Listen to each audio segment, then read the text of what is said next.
Hello everyone, this is Janice Goldschmidt, and by specific request from one of the CSS parents, today's topic is how to get individuals to eat their vegetables. While we're going to focus in on vegetable consumption, the, the broader topic is really restrictive eating. There's a lot of food rigidity for individuals on the autism spectrum. So today's topic is really about getting individuals to loosen up all of their dietary restrictions and have more variety in their intake. And this is a really good topic. It's a very emotional topic. Everyone seems upset at the dinner table. I did my master's thesis at the University of Maryland, and towards that end, I interviewed 25 parents from CSS. These were parents of adult children with autism, and one of the common themes in regard to food was, as their child aged, that the dinner table was war. They went to war every night. There were lots of battles, and there were many strategies for dealing with it. Some took it on. Some parents, addressed it and went into battle. Others just kind of threw their hands up and, gave in. Others used sort of specific behavioral strategies. And these various approaches had differing results. Each child's trajectory was certainly unique. So today we're going to talk about some specific strategies that are very effective in dealing with food restriction. So let's get started. All right, so first up, you need to appreciate that when we're talking about restrictive eating, what we're talking about is one of numerous patterns of disordered eating that we see on the autism spectrum. And I want to stop here and clarify the difference between disordered eating and eating disorder. When you have an eating disorder, you have a formal condition. There are diagnostic criteria by which a healthcare professional can look at an individual and say, this, and this is present, therefore I can give them a diagnosis of this. An example would be bulimia, anorexia nervosa, or binge eating disorder. We almost never see formal eating disorders on the autism spectrum because the way the diagnostic criteria are written, they typically don't apply. This is a fascinating subject, but really beyond the scope of this presentation, and perhaps I'll return to it in a future video. But for now, I want to talk, since not about eating disorders, but about disordered eating. And these are just patterns we see on the autism spectrum of individuals who have abnormal consumption patterns. And I have made the case in an article I wrote for the Eating Disorders Review that there are 4 basic trends of disordered eating on the autism spectrum. And this visual gives you an idea of what those 4 are. 1 are high-risk behaviors. High-risk behaviors are behaviors that can actually be life-threatening. And the 2 of the biggest are rumination, which is a swallowing disorder, and pica, which is the eating of non-nutritive substances. We're not talking about high-risk behaviors today, so let's dismiss that one. Another category we're going to see are binge eating. And what we're really talking about here is rapid eating. And I know that we don't really typically think of rapid consumption as a disordered eating pattern, but it is. And there are unbelievable health consequences to rapid eating. We haven't addressed it, and we need to. But that is not the topic today we're going to talk about. So that's dismissed as well. So instead, what we have left are going to be sensory-based issues and food rigidity. And these 2 categories are very much in play when we're talking about the restrictive eating and why individuals with autism don't want to eat their vegetables. So let's look at this more closely. Okay, so we've dismissed 2 categories, and now we're focused in basically on just food rigidity for individuals with autism and sensory-based disordered eating patterns. All right, so when we're talking about food rigidity, we're really talking about autism writ in food. Autism is about behavior rigidity, right? They want to narrow their world down. They want as little surprise as possible, unless it's a birthday present, right? They want to keep things knowable. And that is really what we see manifested in food, particularly in children. And this has been actually studied quite well amongst the children and infants. And what they found is that rates of food rigidity are in the 95th percentile, essentially, very, very high rates. But when I hear that, I never say, why is that so high? I actually say, why is that so low? because it's just a huge aspect of the autism spectrum. So they want to control their world. They want sameness. How do we address that? How do we treat that? Well, food rigidity can be addressed in a number of ways. First of all, one idea is, if you look at the right-hand side there, 3 words. First is choice. You give them lots and lots of choice. And one reason for that is choice is empowering. And so it can't just be here's the vegetable, here's your broccoli. No, you give them a choice between broccoli and something else. That's very important. The other thing we can do to get over restrictive eating is representation. And what that says is you have to offer them multiple opportunities to engage with the vegetable. So with children, typically developing children, there's a rule of thumb that says you represent 10 times. You give them a chance to eat broccoli on 10 occasions before you assume they're really rejecting it. But when we're talking about autism and that behavior rigidity, it's really got to be 10 to the 10th. You've got to just keep representing. Choice, you get a option of vegetables, but you keep presenting the opportunity to try the vegetable. The third strategy that works very well is modeling. And by modeling, we just mean having peers, including family members or individuals that they share in the day program with, or their roommate, having their roommate eat the item. Also, making it fun. Now, these images you see here are from our Tasting Tuesday program. Tasting Tuesdays, every Tuesday we find a food item and we have the community try it and vote. We have a massive board and you get to take a marker and vote like or dislike. And we tried 4 things. We'd like to try products that typically present vegetables, so like your broccoli tots. Vegetables presented in a highly palatable format. Those are one type of vegetables, one type of foods we try. We take things from the garden and cook them up and have people try it. So the okra that we grew in our garden. We take seasonal things, anything from a holiday, eggnog and stollen and latkes. And then we take recipes that we find that are usually built around fruits or vegetables and make them, sort of exotic, like things from the New York Times. So fun is another way to go. You create a community-based program where everyone's trying stuff and it's a fun game. And then, of course, that goes into the newsletter. But if you look at those choice, representing, and modeling, you can see that really, really nicely all combined in one program at CSS called the Snack Zone. So let's look at that. Okay, so in the Snack Zone, the Snack Zone is a snacking program that's designed to promote fruit and vegetable consumption. So what we do is, if you look at that image on the right, here's the formula for the Snack Zone.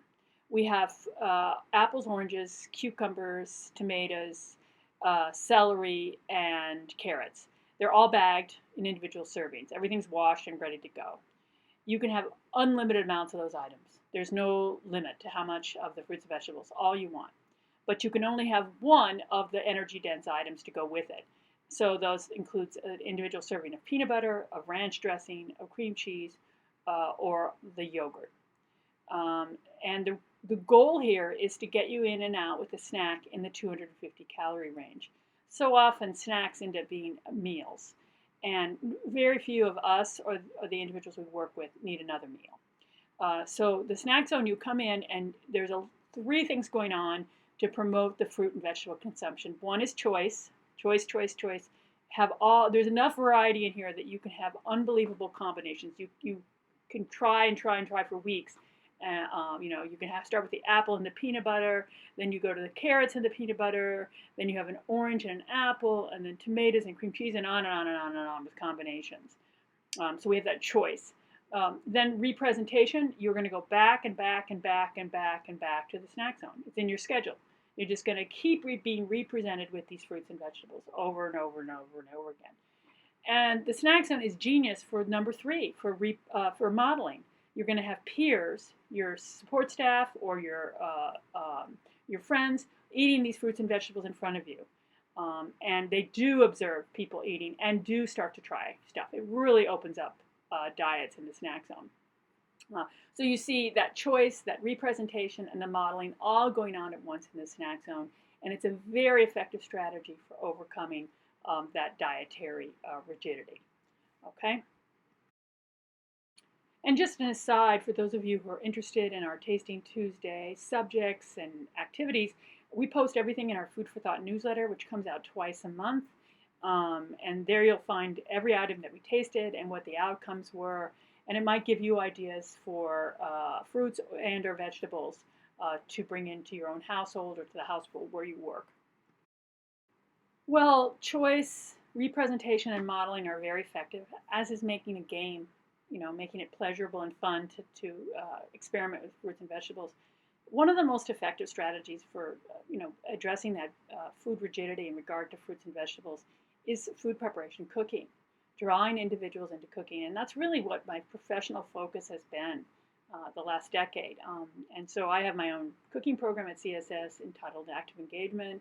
It's the subject of the book that I wrote, and I have seen diets transformed. Everyone enters the program and goes through the program in their own unique trajectory, but they all come out with changes, profound behavioral changes. And one of the biggest, I will argue, is that it transforms their diet, the quality and the variety of their diet. They're suddenly willing to try new things because they're now involved. So often they're passive, they're served. But food preparation makes them active participants in the program, and really plays a big role in opening up their diet. The behavior techniques I talk about: choice, representation, modeling, of course making it fun, and then food preparation, cooking, which they all really enjoy. Of course you're going to need special tools and techniques and etc. And that's what active engagement is all about. But that is a topic for another video. Okay, so we've dealt with food rigidity and on autism as a disordered eating pattern. The other big pattern that affects fruit and vegetable consumption is sensory-based disordered eating patterns. Now, these are going to be very ubiquitous and hard to identify because sensory abnormalities define autism just as much as behavior rigidity. Autism is a condition of sensory aberrations. These individuals take in sensory information abnormally, and consequently they respond abnormally. It's the classic example of you're wearing headphones and you're listening to loud music and someone asks you a question. So when you give them an answer, you raise your voice. You're taking in sensory information abnormally. You're going to respond abnormally. And we see aberrations in the realm of food over and over and over. We see them in terms of color. We see them in terms of texture. We see them in terms of temperature. We even see them in terms of spatial arrangements. When I was doing my master's research and I was interviewing parents, every one of them had a different story to tell about what their kids' rules were. And they all had rules. And the parents knew the rules well. They wouldn't eat this or they would eat this. They couldn't eat a cold food or they couldn't eat a hot food or they couldn't eat a cold food and a hot food together.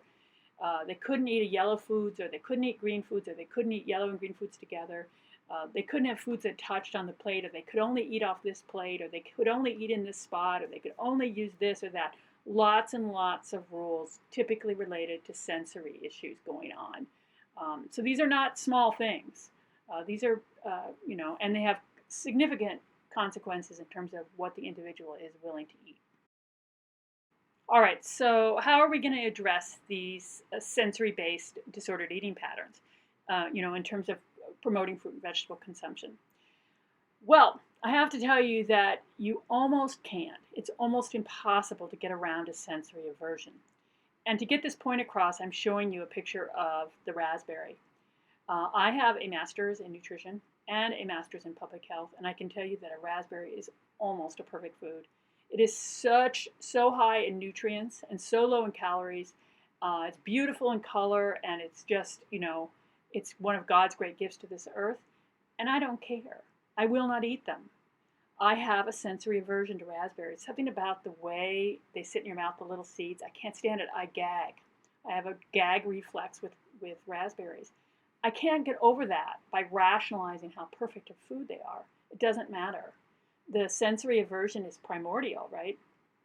And so I can't get around that no matter what I do. Even though I can, with my brain, I can say that this is ridiculous. This is good for me. But I can't get over what I feel when my body responds to the raspberry. And so, given that, I'm not going to be very happy if someone chases me around the room with a raspberry or tries to get me to eat a raspberry, right? And I have to tell you, there have been a handful of occasions where I've actually had to eat raspberries. And they're always on my birthday when someone very kindly makes a raspberry cake or a raspberry this. One time it was a bowl of raspberries with whipped cream on it. And my strategy for getting through this very unpleasant experience was things I've seen people with autism do. They eat really fast. I did that. You don't chew. I've done that. You swallow huge amounts so that you don't have to taste it, and you fight back nausea. And it's probably was very apparent on my face. These are all things I've seen individuals with autism do, and getting, and being forced to eat things they don't want to eat. So the long and the short of it is, you really can't get around a sensory aversion. That's that. It's inherent to them, and you wouldn't really want someone coming after you, forcing you to eat whatever it is you have a reflex against. So that brings up the huge question: how do we decide whether something is just a food restriction, and whether it's a sensory aversion? How do you get over that? How do you determine which way to go in terms of addressing it? Well, I think the answer is you'll know with choice. If you give me the choice of the raspberry and the apple, I'll take the apple.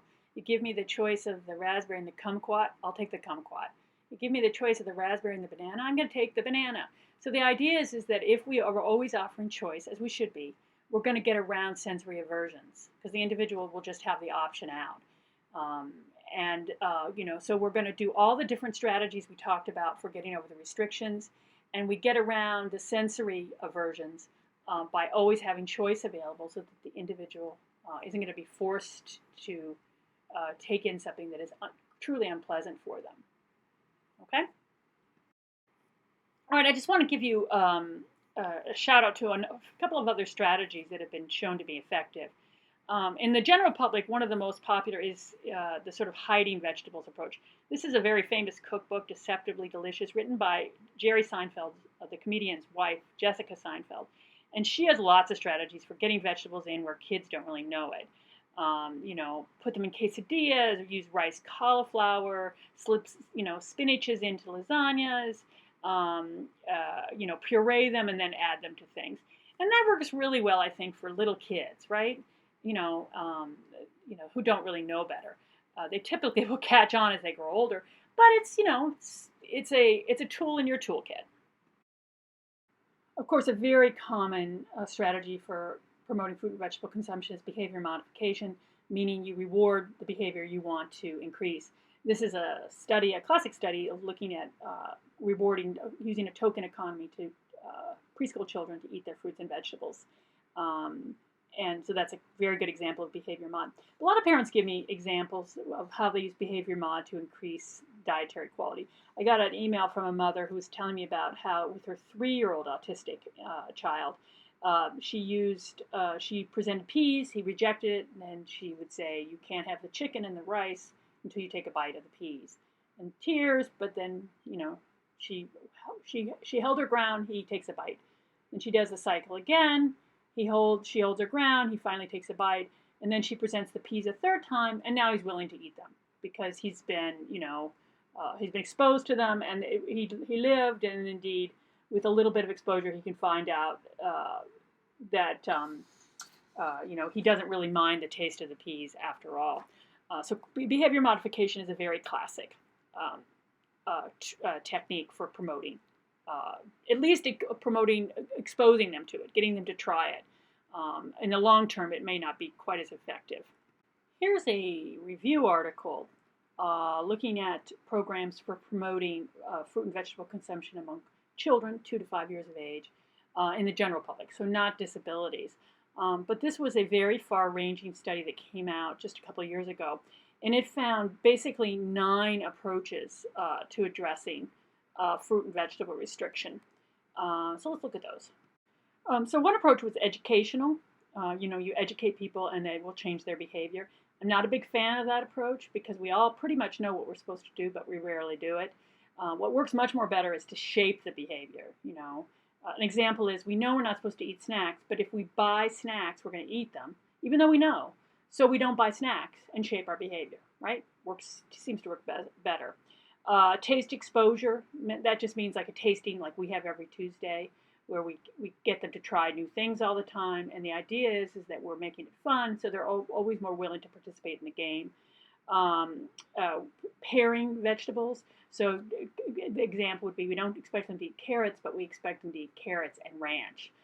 Usually a nutrient-dense item like a vegetable paired with an energy-dense item like a dip. Food services, meaning just we put it in their meals.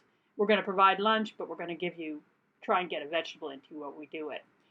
Reward interventions, giving prizes for eating the green vegetables. Or a token economy where you get tokens for eating the things you're supposed to. Modeling just means having peer models or parent models who are eating the item, making the individual observe. Choice was seen to be a very powerful technique of variety, giving them choices again, which is basically what variety is, and then visually displaying, appealing in an appealing format, visually displaying fruits and vegetables. So you have a beautiful little display, and you hope they'll reach out and grab it. And what the study found was basically that lots and lots of opportunity created the best scenario for promoting fruit and vegetable consumption. Now I want to say one last point here in regards to promoting fruit and vegetable consumption is that a lot of times, we'll offer the two vegetables at the dinner table. You offer one plus a choice, and the individual will turn both down, and you panic and think, oh my God, I've got to feed him. Because, nurturing our child is one of the most satisfying roles we have as a parent. And so we typically will break down and we end up giving them what they want, which is the pizza or the chicken nuggets or whatever. But you've got to remember something. Your child is not going to starve. I promise you, as long as there's a choice available, saying, fine, fine, big boy, you don't like what's on the table, then let's start cooking. You want to make a peanut butter and jelly sandwich? This works beautifully. Humans love economy of effort. And you say, you don't want what we're having, and you don't want these vegetables or this main course, fine. Let's get out the peanut butter and the jam and the bread, but you're making it, big boy. That will transform their behavior. And suddenly that peas or whatever and pork chops don't look so bad. And there I am. I'm here to support you. And I would love any comments you have on this video. Plus, any ideas you have for future videos would be very welcome. If there's anything I can do to help you as you try and promote fruit and vegetable consumption in your home or the home where you work, please let me know. And if not, I'll see you in the next video.